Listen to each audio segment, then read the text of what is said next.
ఒక 100 మంది పైగానే ఉన్నారు, ఎవరు బయటికి రాలేదు, ఎవరిని చూపించలేదు ఎవరిని. కానీ హేమ ఒక్కటే హైప్ వచ్చింది ఈ ప్రాబ్లం వల్ల. అంటే ఏ మీడియా చూసుకున్నా హేమ గారినే విమర్శిస్తున్నారు. దీనిపై ఏమంటారు మీరు? హేమ గారిని విమర్శిస్తున్నారంటే హేమ గారు ఇల్లు ఉంటారు.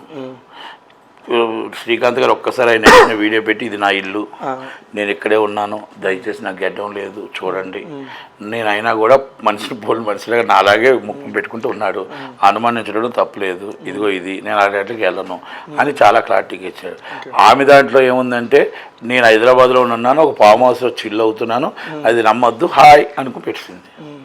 నేను పలానా ఫామ్ హౌస్లో ఉన్నాను, పలానా ఏరియాలో ఉన్నాను, పలానా ఇంట్లో ఉన్నాను, ఇదిగో ఇది ఎవడది నా మీద సోషల్ మీడియాలో చూపిస్తుంది అని గట్టిగా హర్షించి ఒక్కొక్కరిని కోర్టుకు ఈడిస్తాను. నరేష్ గారు లాంటి వాళ్ళ మీద అంతమంది పేద మీద నోరేసుకొని పడిపోయారు కదా, ఇది ఎందుకు మీరు సిల్లీగా తీసుకున్నారు? ఇది స్మాల్ ఇష్యూ కదా, బిగ్ ఇష్యూ కదా. మీరు ఈరోజు ప్రెస్ మీట్ ఎందుకు పెట్టలేదు? మనం 2 రోజుల ముందు ప్రెస్ మీట్ ఎందుకు పెట్టలేదు? ప్రెస్ మీట్ మీరు హైదరాబాద్లో ఉండి ప్రెస్ మీట్ పెట్టేవారు కదా, వీడియో వదలడం ఏంటి? అది అంటే ఇవన్నీ కూడా వాళ్ళు వెంటనే పెట్టిన వెంటనే మళ్ళీ సేమ్ డ్రెస్ సేమ్ ప్లేస్ వాళ్ళు పెట్టారు. అంటే పోటాపోటీయా?